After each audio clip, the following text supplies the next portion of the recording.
Jadi dari salah satu artikel Global News di tahun 2016, aku baca tuh Associated Press ini tuh ngelakuin investigasi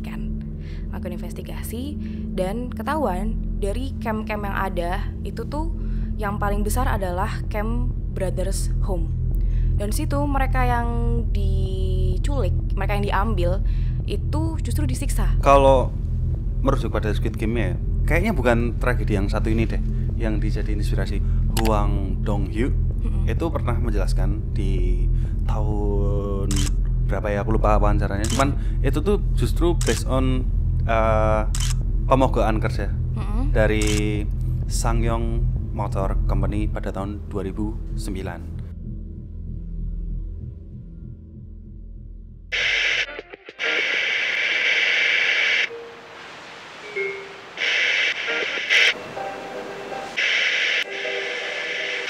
Karena mereka datang ketika lampu dimatikan. Prita dan Aldo kembali menemani kalian di Kelam karena mereka datang ketika lampu dimatikan. Halo semuanya, halo Mas Aldo. Halo Prita, teman-teman dan penonton. Bagaimana kabarnya? Apakah kalian semua baik-baik saja? Aku baik, semoga teman-teman juga baik ya Mas Aldo. Ini kita sekarang dari awal tahun ya. Kemarin kayak ada kebiasaan baru yang terbentuk gak sih setelah pergantian tahun ini? Apa itu? Ya apa kan biasanya kayak New Year, New Me, resolusi. Itu orang-orang kan pada bikin begituan kan. Oh, iya. Kamu gitu juga gak? Enggak bikin goalsnya, tapi aku sekarang setiap bangun tidur berdoa sih. Oh oke. Aku malah sekarang setiap bangun tidur buka Netflix, Bukan? HBO. Oh, Iya, langsung. Karena masih nyantol di salah satu series gitu lah. Jadi kayak nggak bosen-bosen nontonnya, jadi binge watching kayak gitu. Apa itu? Apanya? Apa maksudnya seriesnya apa? Oh, seriesnya aku nonton. Kalau di HBO aku baru nonton Sopranos, mafiaan Sopranos. gitu. Terus Asik tuh. di Netflix sebenarnya aku film sama rewatch Peaky Blinders. Oh, Peaky Blinders. Ya aku suka yang crime gitu deh. Aku tuh malah ini tahu. Aku tuh gak pernah pakai HBO kan. Aku biasanya pakai Netflix. Itu aku lagi tertarik banget nonton Squid Game. Oh. Nah, ini ini kan Squid Game lagi naik kan juga. Oh, barusan keluar yang baru soalnya kan. Lagi season 2 tuh. Terus dulu pas season 1 itu aku nggak nonton full sih, jadi kayak bolong-bolong gitu. Cuman gara-gara season 2 ya keluar, terus aku yang kayak menarik deh. Aku harusnya rewatch dulu supaya aku bisa jelas tuh nonton season 2-nya gitu. Kamu tertarik nggak nonton? Aku udah pernah nonton yang pertama kok. Oh udah, kalau yang 2 belum tapi. Belum. Kayak simpen dulu lah, tunggu hype-nya pada turun. Jadi kayak berasa nonton sendiri tuh loh. Tahu gak sih? Oh iya, paham. Maksudnya juga bukan yang orang lain lagi pada nonton terus kamu ikutan nonton iya, gitu, aku nggak mau FOMO gitu, nunggu bener-bener tertarik tuh loh. Pengen Iya, banget kayak gitu. Dan aku masih nyesain seriesku yang lain kan, jadi kayak nggak mau aku ngejar semuanya. Ngejar apa sih di dunia ini? Widih, keren banget ini. New Year New Me berarti. Betul. Tapi kamu katanya ini udah sempat baca review-reviewnya, kamu bilang ke aku. Kalau review tuh sebenarnya baca dikit-dikit doang, terus ada beberapa spoiler kan. Dan ini timelinenya kan sebenarnya nggak berjarak jauh banget dari yang Squid Game pertama. Jadi kita masih berkutat di tokoh yang sama, yaitu Gi-hun yang jadi pemenang di Squid Game pertama tuh. Dia kan di akhir season 1 digambarkan lagi mau naik pesawat tuh. Sebelumnya di subway itu kan nemu orang yang main yang ditampar-tampar itu loh. Oh, Dakji. Ya itu namanya. Yang harus banting-banting. Iya, Nah, Dakji. dia lihat orang itu lagi terus disamperin. Orangnya kan hilang nih, yang panitia Squid Game ini. Panitia, nah, terus salesnya. Yes, salon pesertanya itu di hardik terus diambil kartu yang ada nomornya itu. Terus si Gi-hunnya kan diperlihatkan sedang mau naik pesawat, njuk, lalu telepon nomor yang tertera di situ. Terus dia mendaftarkan dirinya lagi untuk bergabung di Squid Game yang season berikutnya ini. Nah di situ dia nggak cuma mendaftarkan diri dong, dia juga bilang aku akan mencari tahu bla bla bla bla bla. Jadi dia akan menguak sebenarnya di balik Squid Game dan panitianya itu orang-orang apa sih mereka tuh? Iya, siapa bisa punya power sampai dalangnya kan. Betul, gitu. dalang. Nah yang utamanya mau dijatuhkan itu kan si frontman. Ingat frontman yang mana? Ya, yang pakai mask hitam itu kan. Ya, itu ketua panitia. Dia mask pakai warna hitam yang mengerikan yang itu. penanggung jawabnya kan sebenarnya di situ. Benar, ketua panitianya situ. Dan surprise-nya ada si Junho. Apakah ada yang ingat Junho? Junho yang pada udah ditembak itu kan. Betul, dia yang ditembak oleh si saudaranya frontman. sendiri itu kan. Yep. Dan si frontman kan nggak tahu ya, kayaknya emang sengaja meleset tuh kayaknya. Memang terlihat seperti di sebelah kiri dekat dengan jantung, tapi kayaknya meleset dikit jadi kena bahu mungkin. Nggak, kalau bahu nggak, tapi kayak tidak sampai vital ya, posisi aman lah ya gitu. Oh, dia balik ya, berarti makin menarik sih karena aku belum yang nontonin trailernya gitu, cuman karena emang di Twitter banyak yang ngobrolin juga tuh kan. Terus berarti ada returning karakter ya Gi-hun pasti balik lagi otomatis gara-gara di season 1-nya itu, dan ada Junho gitu. Betul. Ada satu lagi yang menarik buatku, yang di trailer ditunjukkan. Jadi kita akan mendapatkan POV dari penjaga. Jadi ada salah satu tokoh cewek, aku lupa namanya siapa, atau belum dikenalin mungkin bahkan. Dia tuh dapat undangan untuk join di Squid Game, tapi sebagai panitia, bukan peserta. Jadi dia, ya itu yang pakai baju merah-merah yang mukanya kayak stick PS kan, segitiga bundar kotak itu. bener, dia jadi yang itu ntar. Jadi aku penasaran nih sebenarnya cara kerja panitianya kayak gimana sih, terus sponsornya dapat dari siapa? Ya sih. Tuh. Apalagi mengadakan game segede itu, dan ya kan nggak, mereka tuh non profit tuh loh sebenarnya kan. Karena kan mereka ngasih duit sebenarnya. Berarti sebanyak apa sih duit dari dalang-dalangnya ini gitu. Cuman akhirnya kan yang seperti yang aku bilang tadi, gara-gara aku mau nonton season 2, aku kan rewatch tuh season 1. Terus aku nggak cuman nonton itu as entertainment tuh loh jadinya. Jadi bener-bener tak tonton, terus kayak memperhatikan detail-detail kecil yang sebelumnya kayak mungkin nggak aku perhatikan lebih jauh. Terus ada salah satu episode yang bikin aku bertanya-tanya, sebenarnya Squid Game itu jangan-jangan beneran dari kejadian nyata ya gitu. Jadi bener-bener mungkin ada nggak sih gitu permainan yang persis kayak Squid Game. Dan aku telusurin tuh, aku menemukan jawabannya di sekitaran tahun 1988. Di situ ada tragedi di Korea Selatan, dan itu berhubungan sama Seoul Summer Olympics. Aku tertarik mendengar penjelasanmu nanti, apalagi episode yang mungkin detail-detail kecilnya terlewat ya oleh penonton casual seperti aku dan teman-teman yang lain mungkin. Tapi sebelum kita bahas tuntas Squid Game ini, ada baiknya jika teman-teman subscribe dulu ke channel podcast Obrolan Santai dan TikTok kita, yaitu podcast Obrolan Santai. Terus habis itu kita ada apa lagi selain TikTok? Instagram kita ada di podcast Opsan. Serta buat teman-teman yang punya cerita dan ingin diceritakan oleh teman-teman kelam ataupun Opsan, bisa kirim ceritanya kemana, Prita? arsipceritakaTJ@gmail.com. Nah, begitu. Jadi setelah kalian melewati tahap-tahap follow ini, kirim-kirim ini, mari kita simak pembahasan dari Prita. Yuhu.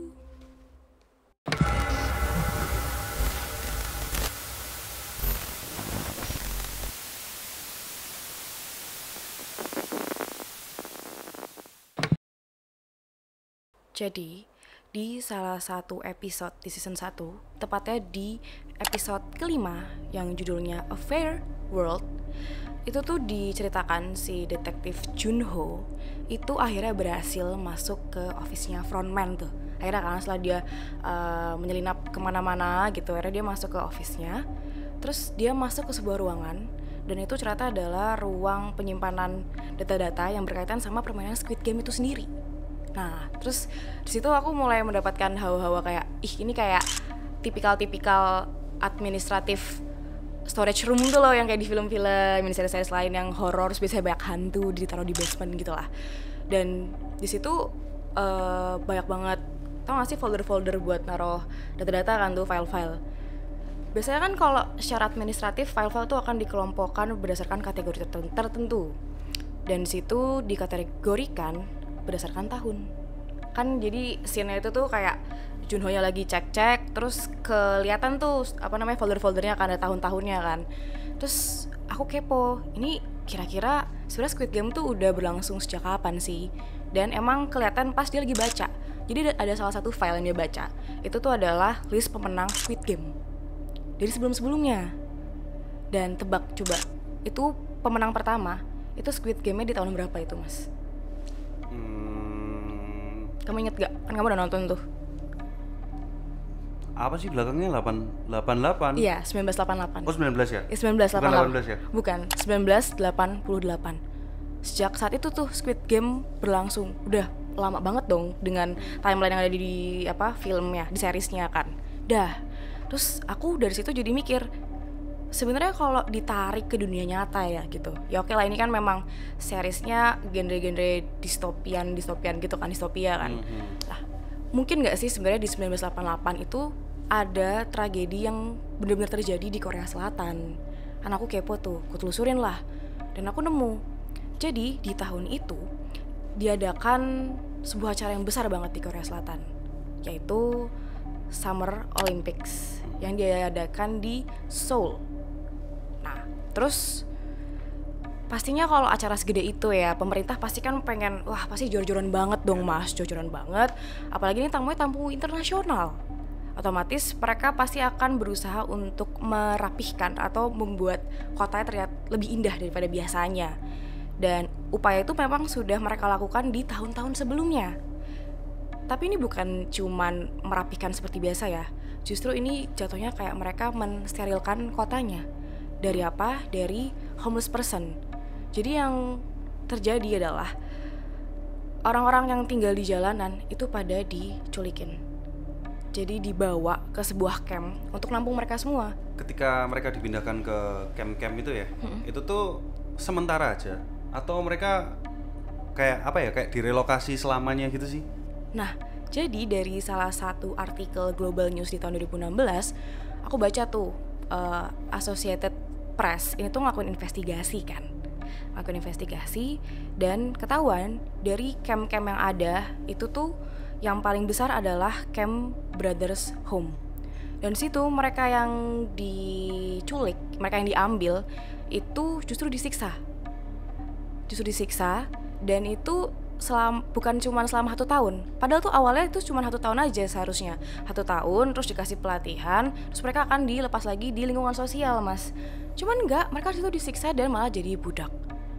Jadi kalau menurut artikelnya BBC ya pada tahun 2020, mereka di sana enggak cuma jadi budak aja, bahkan ada kasus pemerkosaan dan ada juga yang meninggal di sana. Jadi memang enggak manusiawi lah perlakuannya mereka ke para homeless tadi itu. Oke. Jadi kayak nanti itu tuh kayak salah satu kejahatan HAM terbesar di Korea ya. Benar. Dan kayak kenapa? ngangkutin orang-orang dari jalan katanya mau dibina tapi nggak dibina tuh, cuma ditangkepin doang. Ninu nih. Nah, tapi ini nih, ya itu sih yang mungkin disayangkan ya Mas, karena katanya sampai sekarang tuh masih belum ada penyelesaian juga dari pemerintah. Jadi pihak-pihak yang seharusnya bertanggung jawab itu tuh nggak mengganti rugi gitu, karena kan ada survivor juga tuh yang udah berhasil keluar. Itu tuh mereka nggak dapat ganti rugi gitu. Ya sebenarnya itu juga dukanya menjadi kaum terpinggirkan ya, kaum marginal begitu. Tapi sebenarnya kalau merujuk pada Squid Game ya, kayaknya bukan tragedi yang satu ini deh yang dijadiin inspirasi.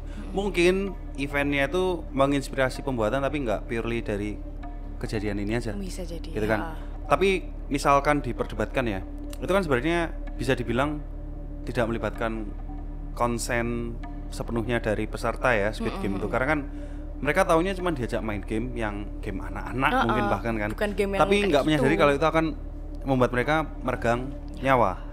Dan lagi kalau dari kreatornya Squid Game, Hwang Dong-hyuk, itu pernah menjelaskan di tahun berapa ya, aku lupa wawancaranya, cuman itu tuh justru based on pemogokan kerja dari Sangyong Motor Company pada tahun 2009. Nah itu pastinya biasanya kalau movies atau serial yang terinspirasi dari kisah nyata itu nggak solely di satu event aja biasanya, tapi banyak yang akhirnya ketika dikombin itu jadi suatu karya itu sendiri. Nah dari Sangyong Motor Company-nya tuh waktu 2009 terjadi pemogokan kerja kan, yang disebabkan oleh layoff dari perusahaan. Jadi layoff besar-besaran gitu ya. Layoff besar-besaran. Dari perusahaan itu 43% pegawainya pada saat itu di PHK lah istilahnya kalau kita Indonesia kan. Nah itu tuh menyebabkan apa ya, kemarahan dong pastinya. Jelas kan, mana bisa dibilang mungkin taraf hidup di Korea itu standarnya cukup tinggi ya. Jadi kalau nggak punya pekerjaan udah pasti ya homeless. Kalau boleh dibilang bisa jadi balik kayak yang tahun 1988 itu tadi. Maksudnya banyak homeless terus harus tersingkir apalagi di era sekarang gitu kan. Nah, di situ tuh protes yang strike yang dilakukan oleh para pekerja itu berlangsung selama 77 hari. 77 hari. Lama juga. Lama banget. Bayangin 2 bulan ada demonstrasi terus di pabriknya itu, dan mereka kan posisi udah nggak kerja ya. Jadi kan kayak itu udah sisa-sisa uang terakhir mereka. Jadi mau nggak mau kan harus dapat apa yang mereka tuntutkan kan. Nah, 77 hari itu tidak berlalu dengan begitu saja. Karena selama demonstrasi itu terjadi bentrok juga dengan pihak kepolisian.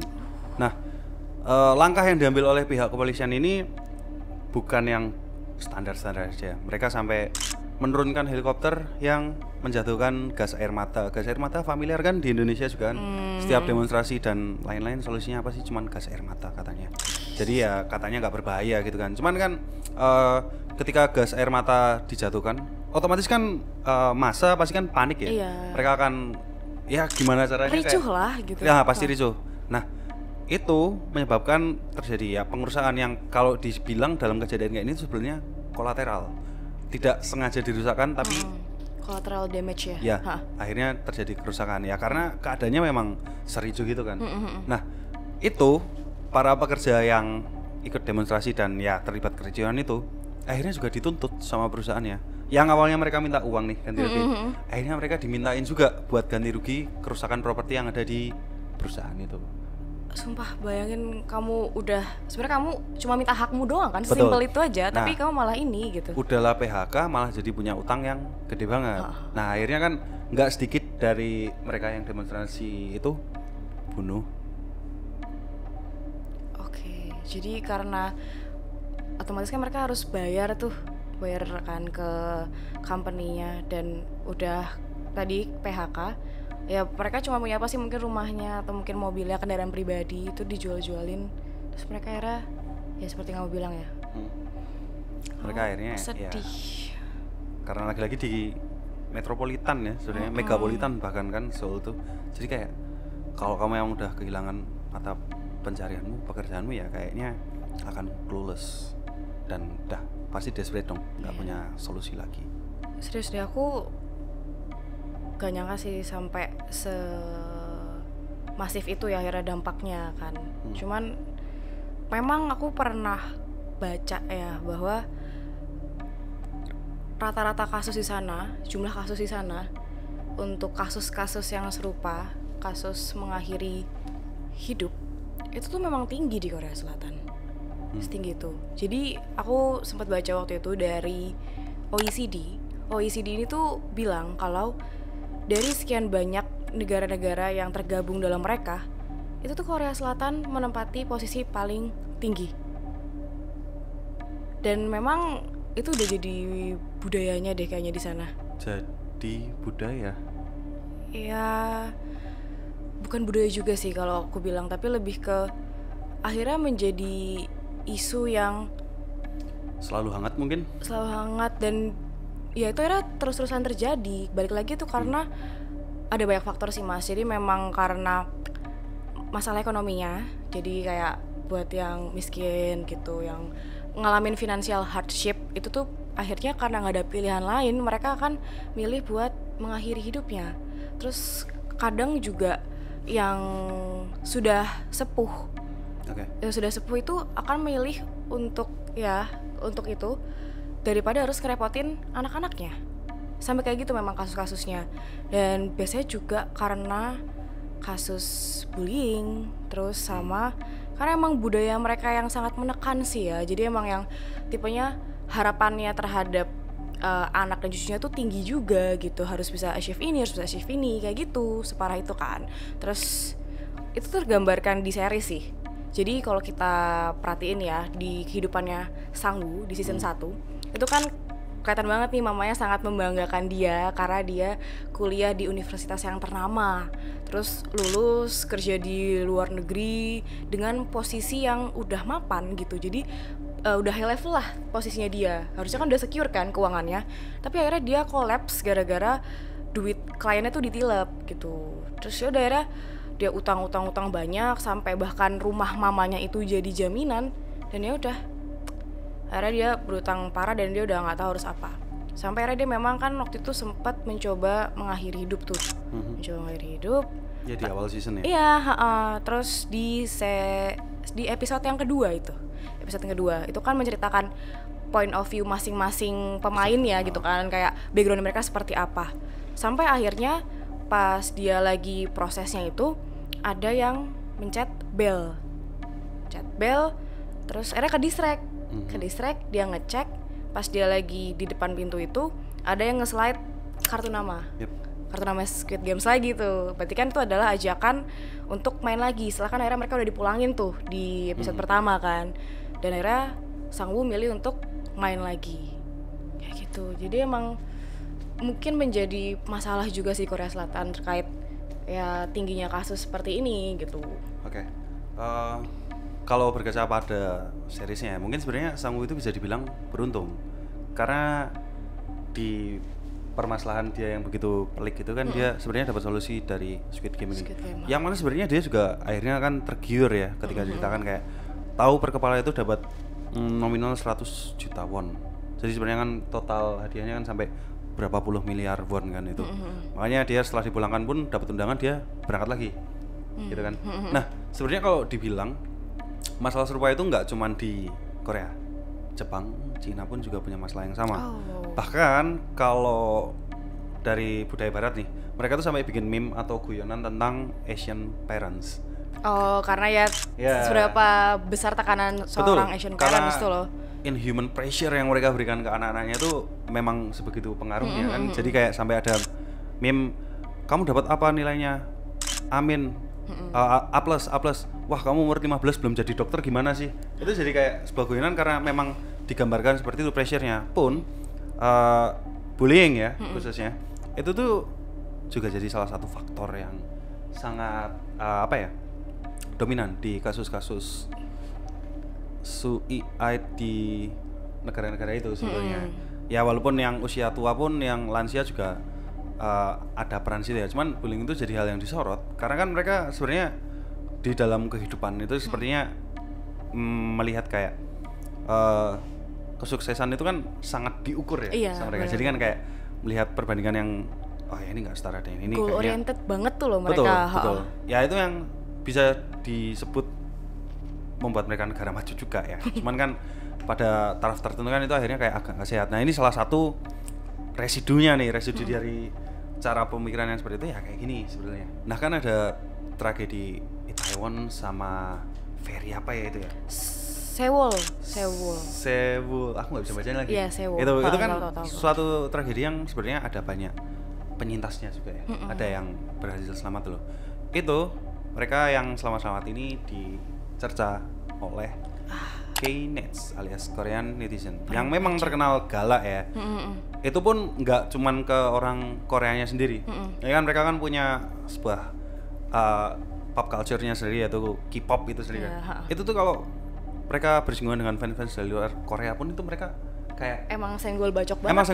Bahkan idol yang mereka idolakan itu kalau mereka kayak gendutan dikit dikatain, rambutnya ganti gaya dikatain. Padahal harusnya disupport kan, bukan kayak malah dicecer mengikuti ekspektasi mereka gitu. Betul. Harusnya. Jadi orang-orang Korean netizen ini mereka sebenarnya membentuk sebuah stereotip atau tatanan bagaimana seharusnya orang itu berperilaku di Korea, bagaimana seorang idol itu harus terlihat atau perform di media gitu. Jadi setoksik itu sih kalau bisa dibilang. Bahkan kayak ini salah satu alasan yang aku dengar ya dari kasus yang Jeju. Oh, yang baru-baru ini ya. Betul. Itu kan juga ada penyintasnya kan. Nah, itu tuh kayak orang-orang yang sama itu dibully juga. Iya, dibully dengan alasan bisa dibilang mungkin pengecut dan sebagainya karena mereka menyelamatkan diri, bukannya ikut menolong. Cuman kan di situ mereka sama-sama korban ya. Iya. Jadi kayak pasti ya kalau di posisi itu coba deh dibalik, kalian di situ pasti kalian juga lari kok. Kayak kalau ini dengan pengetahuan sekarang ya, maksudnya kayak yang bisa menyelamatkan itu kan masih orang-orang dengan latar belakang yang khusus ya, misalnya para medis lah, apalah. Kalau cuman warga biasa yang pengetahuannya ala kadarnya untuk keselamatan diri sendiri ya udah paling enggak least you can do adalah menyelamatkan dirimu sendiri dulu, atau anakmu atau istrimu yang memang tidak bisa sendiri atau mandiri gitu loh. Jadi kayak harusnya jangan dibully. Cuman itu terjadi. Itu tuh survivornya cuma 2, Mas. Cuma 2. Nah, bayangin tuh mereka udah tinggal berdua dari sekian yang akhirnya tidak selamat. Terus mereka aja tuh kalau aku baca mereka tuh terpisah rumah sakitnya. Jadi karena emang benar-benar perlu penanganan intensif kan. Betul. Dan itu maksudnya bangun-bangun mereka dicecar orang kan ya mosok sih gitu kan, pasti menyakitkan. Tapi ini masih jadi perdebatan juga karena oke lah kita memang punya stereotip, Kinetsnya sendiri tuh memang punya stereotip sendiri gitu. Tapi harapannya semoga mereka nggak kayak gitu ya. Maksudnya siapa tahu ini cuma hoax aja kayak gitu. Ya, semoga gitu. Dan jangan sampai mereka seperti itu juga. Entah bukan mendoakan ada tragedi ya. Maksudnya apapun masalahnya atau apapun kejadiannya, sebaik-baiknya kita komentar yang baik-baik juga kan sebenarnya tuh. Dan apa ya? Aku kan skripsinya bahas PTSD ya, Post Traumatic Stress Disorder. Itu tuh biasanya orang-orang yang mengalami bencana alam, disaster kayak gitu. Ya peristiwa-peristiwa yang signifikan itu besar kemungkinan mereka akan mendevelop si trauma itu sendiri. Itu aja mereka udah pusing menghadapi diri mereka sendiri lah, terus masih harus mendapat cercaan-cercaan dari orang lain gitu. Makanya banyak ya, seperti yang aku bilang, banyak dari survivor itu akhirnya mengakhiri hidupnya karena ya itu yang seingatku tuh yang di Sewol Ferry aku pernah baca soalnya itu tuh memang ada yang akhirnya mengakhiri hidupnya gitu karena ngerasa bersalah gitu, ngerasa bertanggung jawab setelah akhirnya ditekan sama orang-orang. Jadi kan pasti banyak omongan masuk tuh yang ini harusnya kamu bisa nyelamatin, harusnya kamu sama mereka aja gitu. Terus yang itu pasti nyakitin banget sih Mas. Emang ya separah itu sih mungkin Kinets, jadi kayak bikin orang yang harusnya udah ayam ya udah selamat itu cuman akhirnya jadi terbebani pikirannya sendiri karena mendengar omongan dari luar yang mana ya ini agak, aku masih berharap itu hoax sih cuman mungkin ya kalau mungkin itu terjadi ini jadi PR besar sih untuk Kinets itu tadi. Ya apapun yang terjadi sih sebenarnya aku cuman bisa mendoakan ya, maksudnya untuk korban yang selamat maupun tidak supaya ya bisa melanjutkan hidupnya, yang tidak selamat bisa diterima di sisi Tuhan Yang Maha Esa.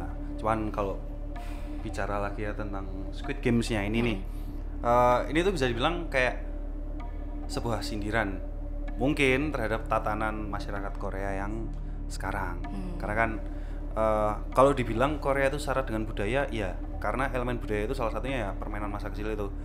Kayak di salah satu scene kan ada yang finalenya episode terakhir kan main Squid Game beneran yang ada di bentuknya kayak cumi-cumi gitu sih, memang kayak kayak layang-layang sih sebenarnya. Itu tuh kalau aku bandingkan dengan permainan lokal di Indonesia mungkin kita akan bermain gobak sodor tapi dengan senjata tajam dan boleh pakai kekerasan. Ini kan versi yang didramatisir nih di Squid Game-nya.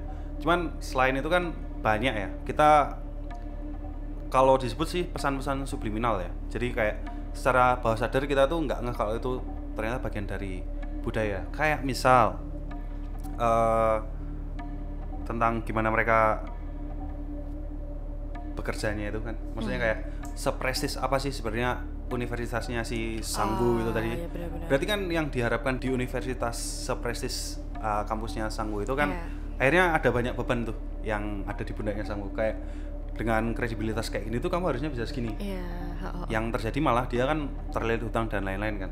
Dan mungkin kalau kita bicara tentang Asia Timur kan banyak ya, mungkin bisa disebut kayak Calvinis gitu ya. Jadi sangat bangga dan cinta dengan negaranya. Jadi kayak ini kayak masalah tidak menolong korban itu. Itu kan kalau kita lihat di era perang gitu kan pasti kayak daripada kalah sama musuh mending harakiri, itu Jepang ya. Cuman kan ada kesamaan terus sebenarnya. Di China pun kayak itu, di Tiongkok juga kayak itu juga. Kayak mereka tuh pride-nya sangat tinggi gitu loh. Jadi kan itu udah melekat tuh di masyarakat mereka. Jangankan angka kasus serupa tinggi ya, angka pernikahan aja rendah.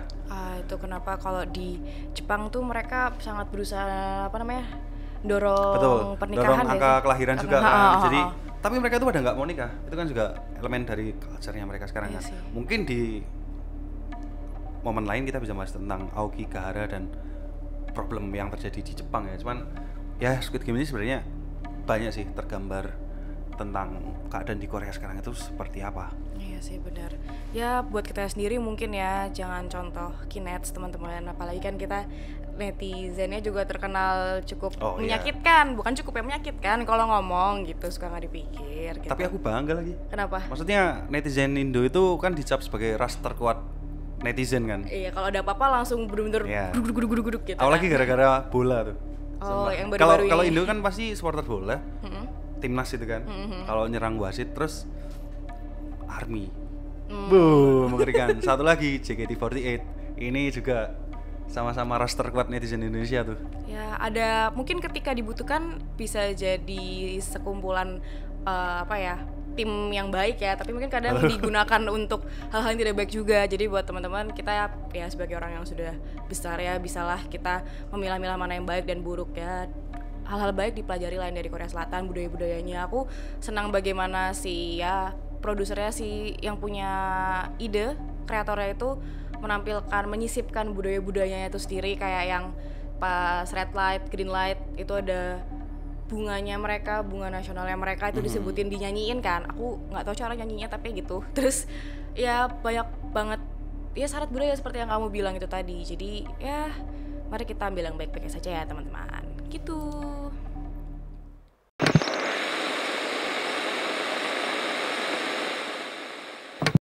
Itu dia teman-teman obrolan kelam hari ini. Dan dari episode hari ini ya Mas, kita jadi tahu bahwa ya kan sempat ada perbincangan bahwa si kasus Brothers Home itu menjadi alasan pembuatan Squid Game ya. Padahal sebenarnya si kreatornya sendiri udah bilang bahwa itu tuh dari tragedi 2009 tuh ya, yang Sasangyong motor strike gitu. Dan ya aku senang dari Squid Game ini kita bisa belajar banyak budaya Korea. Seperti yang gue bilang tadi, ambil yang baik, buang yang buruk aja gitu.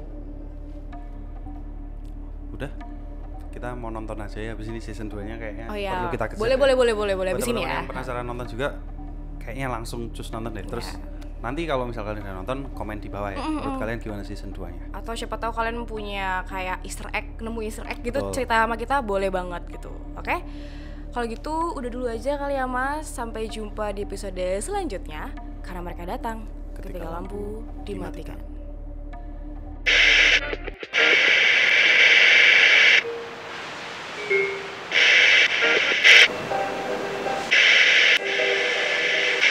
Karena mereka datang ketika lampu dimatikan.